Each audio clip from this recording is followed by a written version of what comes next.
Hello everybody and welcome to Figure Friday. Today we're going to be reviewing yet another of the Polynian figures from Daibadi. This is one of the figures I've always been most excited to try to review. It's actually gone up quite a bit in value, so this one's a little bit harder to get, but man, she looks awesome on the box, so let's get this thing started. Let's pop this box off the stand and let's take a look at everything. As per the usual, we have Vania here and a low opacity version of her to the right. We have on the side her in a bit of a cute pose, sort of as if she's ready to go. The other side, she has on an apprehensive face and looks a little upset. The top is an action pose as usual, and the back has a plethora of wonderful poses. Zooming in, we see lots of cute poses, one of her doing a bit of an uppercut, a come at me bro sort of stance, an action stance, and yet another robot PANTSU. Oh, how wonderful it is, and these are yellow. And there's another little peek at it just in case you didn't get enough in the other one. Gotta love Japan for making robots with underwear on. The front has the typical windowed display where we can remove a film and see her a little bit better, some of her accessories to the right, and some awesome anime drawings of her to the left. She has some sort of scarf-like cape, but it's really cool looking in the pictures, and it actually looks to have a bit of articulation, so let's open this up and see how it looks. We're greeted with some handling instructions as per the usual, and then of course the figure. Oh, and I don't know if you can see what I'm seeing, but man, those colors look glorious. For accessories, it looks like she has two little fins that hold her scarf cape, two additional faces, one very heated and angry, the other apprehensive and a bit sad, complete with her face that is attached to her already, that's three faces, a scarf that I think goes around her neck, and two large hands that I guess we can swap out these bulky hands here for. These are the accessories that were on back. No tape this time, yet again, a wonderful feature to keep going with. She has the hexagonal base, she has a ponytail, she has a briefcase, she has two regular wrists so that she can have actual forearms and hands like the other characters instead of just those blocky fighting fists. She has four hands additionally, complete with these two hands that gives her two fists, two open hands, and then two accessory fists that have holes in them. And then this awesome scarf/cape thing. It's a transparent, clear plastic, so I'm wondering if it's flexible. Let's get this thing open and let's see everything in person. Oh yes, I absolutely love this. Now I can't be too sure of how much of this you can really appreciate, but man, she looks so good in person. The colors are perfect.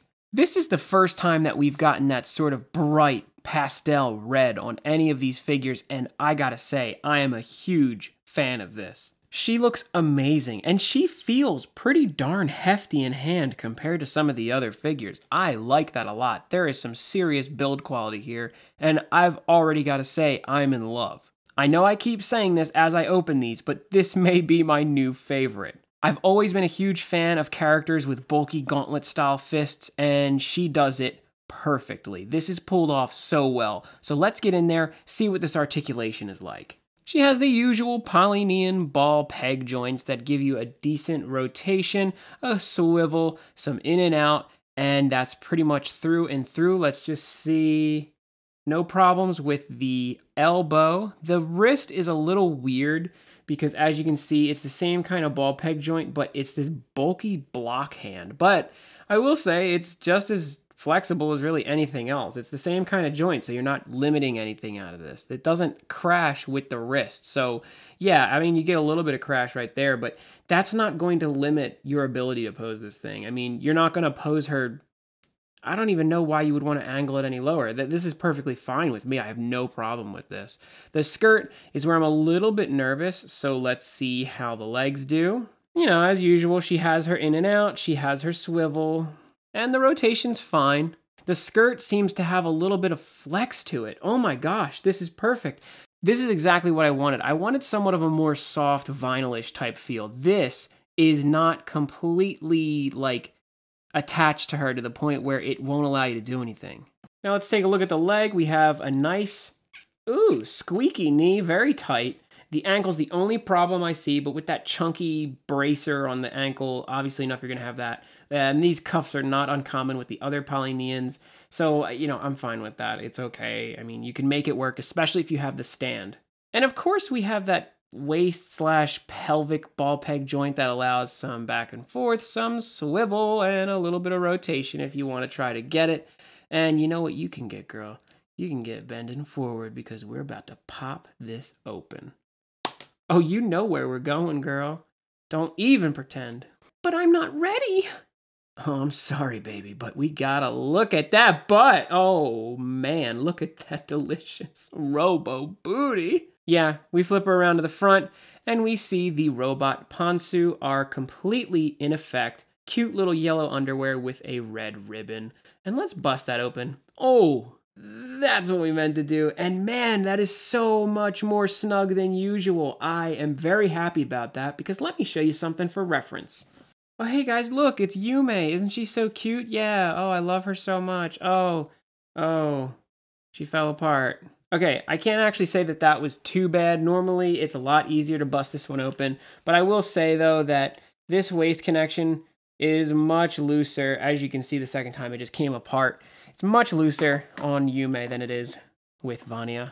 So the reason I did that was because I wanted to show you the two different skirts. This is Vania's, this is Yume's. Red versus blue, if you will. But no, as you can see, these two are pretty much identical, except for their different painting. Obviously, that's another thing. But one thing I will show you that I really like is that Vania's skirt has flex to it. It is a softer plastic. This thing is malleable. This thing, the same pressure. Actually, no, more pressure because this one's so stiff. I can hardly get that thing to move at all. So, huge step in the right direction. Thank you so much, Polynian. Oh, and let's just compare this too, because you know what? I'm going to have to say underwear game, Vania, panty game strong. Looking good, looking quite right. Look at them butts. I do like that there's a little more trim, actually a little bit more line detail on Yume, but I'm not going to give this figure any less points. The paint job on this one was really weird. And let me show you one other thing. The reason why I think Vania is so much tighter than Yume, no pun intended, is because this hole is actually different. It's a little bit deeper and it seems to be more round than these ones here. This actually looks a little smaller, so you would think this would be better, but for some reason the connections don't just seem to line up the same way. They may look very similar, but I gotta tell you, there's a big difference when you're looking at them in person. Bam! So this is the accessory I was most interested in, and this is that sort of weird trailing scarf slash cape thing she has going on. It's pretty cool. It actually reminds me a lot of Mercy from Overwatch.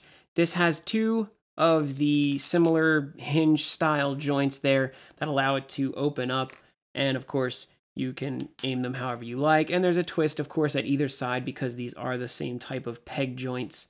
And one of the best things about this is that this clear plastic is incredibly flexible. You can fold this in on itself and it'll go back to retaining its shape. So I'm very happy to see them using very thin, clear, soft plastic. I just wish this piece here on her uniform would actually be the same material, but that hasn't yet happened on the other figures. I don't know if that would just be too much expense to them, but though the one thing that's really not cool about this accessory is this paint that's on it. Yeah, not very epic, guys. This is pretty annoying. There's a big scuff of white paint on it, and I cannot get that off. I guess you could call this a paint error, but that's not supposed to be there ever, so I don't see how the hell they got white paint on the dang accessory, but this is annoying me, but it doesn't take points off. It sucks for the build quality, but I mean, sometimes you have these types of problems. Maybe I can sand that off. Similar to the others, she has that little uniform peg in the back and you can plug stuff into there. And there you have that. It actually looks really good on her. Almost kind of looks like insect wings. Additionally, she has a ponytail, which attaches much like any of the other hair pieces to them. It's going to plug in right here, and let's see if it's a little too tight. Oh, wow, really right in first try. That is very nice. I don't know if you paid attention, but on my other ones, I always talk about how this is very tight to get into, and I say, you could break the figure, so be careful. This was effortless. That's pretty darn satisfying, I gotta say. I'm also an idiot because I called these that vents that the scarf would come out of, but I didn't know that they were attached to that. So these are actually similar to Yume's little sort of thrusters. They go onto the side of her skirt like that. Here's another cool feature. You see the hand? You see how there's a little peg hole in the wrist? Well, that's for a reason. You can take the little vents that attach to her sides and plug them into that and make a pretty cool effect for the arm to make it almost look like it's powered up for some sort of major attack. Oh my god, I've just got to say, I am floored by this. This is beautiful. Why are we dating human girls again? Robot chicks are where it's at. Seriously though, look at this design. I gotta pose her. We just gotta start posing her. Bro, I've gotta be completely honest. I'm kinda losing my mind for this robot. Just look at that detail. There is so much heft to her arms, to her back, to everything around her. There's so much flow. It really keeps you interested in looking at her. She's a badass. She looks like a tomboy, and I absolutely love this character. Damn, and she stands really well. She's super solid. She does not fall apart when I'm posing her. So this figure is doing really darn well. The only thing that I can say so far that I don't like is the fact that she had a paint error on her. Seriously, I don't see how you could have any problem with this figure. It's just gorgeous. So let's keep posing her and let's keep showing her off. Oh my god, she just looks so damn good on camera. Sometimes I get a little bit worried as I continue to order these figures, thinking maybe the creativity has been spent and they're not getting any more fun. A figure like this completely quells any worry of this series not being creative and interesting. I absolutely love that they made a gray flesh version of this character as well, so we even got a color palette swap somewhere down the line to review. I always said to myself, that figure looks really cool. I like the chunky hands, I really want to do this one, and we're finally here, and man, it's everything that I wanted and more. Seriously, the hands bring everything together. They're so unique, so different, but they work so well with the rest of the design. I'm happy that they gave me alternate forearms and regular hands as well, but I don't think I'll ever want to swap them out for these. But of course, with that said, we had to take off her skirt and show her with the other alternate arms. Yeah, so you can put on the alternate forearms and give her regular hands just like any of the other girls in the series, and yeah, it looks cute. It looks good. And yes, the robot PANTSU are lovely. We do love the robot PANTSU. Don't get me wrong, I love a robot PANTSU. This figure's just so much more than fan service, and that's why I really like it.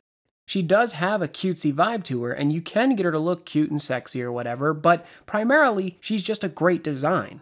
And I haven't yet mentioned this, but the one thing that I don't like about this figure compared to the others is the paint.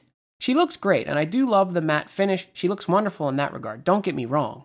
But on other older figures like Yume even, one that we're not that fond of, you can actually see that there's some detail in the body. There's panel lining almost, where the navel is and some of the muscle lines would be, and it's on the legs as well. Another thing that I don't like is that her legs are painted with a very cheap looking white, as is the rest of her flesh, if you can call it that. Yume has a regular leg. It looks like her leg is molded out of the actual plastic, the white plastic that they used for pretty much all of these things. It looks a little bit better to me. That white paint is just a little cheesy in certain lighting, and there is a bit of a chance of paint rub because there was some red on her leg that I had to clean off. Still, it's not that bad. I do like the painting, the sculpting of the figure is perfect, and the painting really adds more character to it. I have no problems with it, but of course, if there's anything I have to pick out, it's that one thing. And this pose right here, this is exactly what I'm talking about. Dynamic. With all these accessories and with the way that you can really fold everything out to open her up, this figure hits all the right bases for me. And because I just like to, she looks like she's doing an attack, so we're gonna call this one the Valkyrie Starfall. Or the Valkyrie Starfall, if you want to be a Stifler.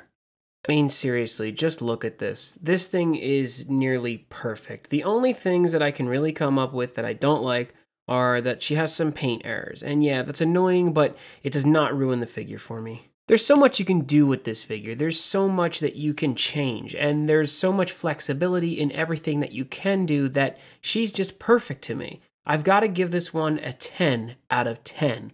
I hate to do it so soon after giving Mel a 10 as well, and I almost wish I gave Mel a 9, but it doesn't take anything away from her. They were both great figures, but damn, this one is my new favorite, I have to say it. There are some problems, but they're situational. You might get one without any paint errors. Other than that, she had some really tight joints and a couple really loose joints. That's going to happen with pretty much any figures. She has great accessories. The hands are such an awesome addition. There's so much that you can change with the way that the accessories attach to other parts of the body that you'll be playing with this figure for a long time. I could pose her even more, but this takes so long that I'd rather not. Did you like this video? Then please leave it a like. Did you like this figure or do you want it? Then hey, leave a comment in the comment section below. I do figure reviews every Friday and I'm hoping to get more out regularly throughout the week. I am working on one other one right now, so please bear with me. If you want to see any of my other figure reviews, go ahead and hit the playlist that I'm linking. Other than that, make sure to subscribe, and I'll see you guys next Friday.